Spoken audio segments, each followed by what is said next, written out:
پیارے بچوں السلام علیکم۔ امید ہے کہ آپ سب خیریت سے ہوں گے۔ آپ سب کو رمضان کا چاند مبارک۔ آج آپ کو نعت کے بارے میں سوال جواب، الفاظ معنی اور جملے سمجھائے جائیں گے۔ تو آپ کام کرنے سے پہلے ڈیٹ لکھیں گے، اس کے بعد آپ ٹاپک لکھیں گے اور اس کے بعد آپ اپنا کام شروع کریں گے اور مارجن لائن آپ کی بک پر ضرور ڈرا ہوئی ہو، ٹھیک ہے؟ اچھا جی، آج جمعرات 15 اپریل 2021 ہے۔ تو آپ کو جو کام میں اب سمجھانے لگی ہوں، سب سے پہلے معنی ہے۔ تو الفاظ معنی میں ہے حبیب کبریا، اللہ کا دوست، رہنما راستہ دکھانے والا، عرش اعظم اللہ کا عرش، شمس الضحیٰ روشن سورج، علم بردار جھنڈا پکڑ کر چلنے والا، دلربا دل کو اچھا لگنے والا، امام الانبیاء نبیوں کے امام، بدر الدجا سیاہ رات کو روشن کرنے والا، بدر کہتے ہیں چاند کو، ٹھیک ہے؟ اس کے بعد ہے جی سوالات کے جوابات۔ نعت کسے کہتے ہیں؟ ایسی نظم جس میں نبی صلی اللہ علیہ وآلہ وسلم کی تعریف بیان کی جائے، اسے نعت کہتے ہیں۔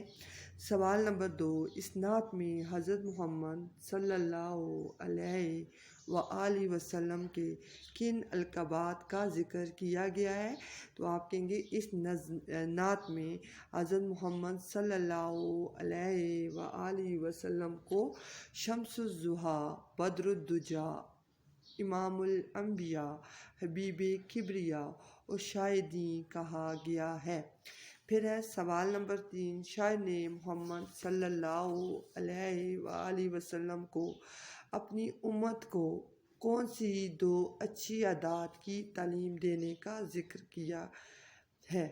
تو آپ نے کہنا ہے کہ شاعر نے حضرت محمد صلی اللہ علیہ وآلہ وسلم کو اپنی امت کو محبت اور صداقت کی تعلیم دینے کا ذکر کیا ہے۔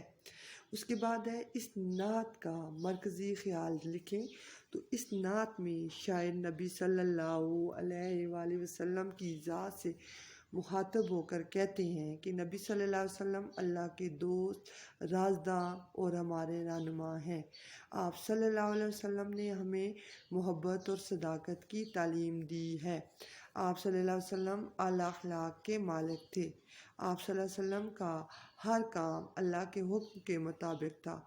آپ صلی اللہ علیہ وسلم کی ذات سے محبت اور ایمان کے بغیر ہمارا ایمان مکمل نہیں ہوتا۔ تو یہاں پر میں آپ کو یہ بات بتاتی چلوں کہ جب بھی نبی صلی اللہ علیہ وسلم کا نام دیا جائے کسی بھی صورت میں، تو آپ نے درود ضرور بھیجنا ہے نبی صلی اللہ علیہ وسلم پر۔ کیسے؟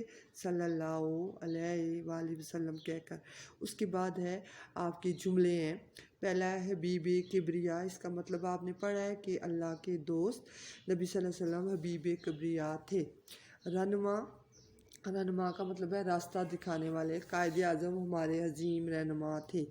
علم بردار کا کیا مطلب ہے؟ جھنڈا اٹھا کر چلنے والا یا چلنے والے، ہم سب اسلام کے علم بردار ہیں۔ امام انبیاء نبیوں کے سردار، تو نبی صلی اللہ علیہ وسلم امام انبیاء ہیں۔ صداقت، نبی صلی اللہ علیہ وسلم نے ہمیں صداقت کا درس دیا۔ چلیں، یہ آپ کا کام تھا۔ اس کے بعد آپ کو نوٹس سینڈ کیے جائیں گے، اور جو بھی آپ کو ڈیفیکلٹی ہوگی تو پلیز آسک می، اوکے؟ اللہ حافظ، بیسٹ آف لک۔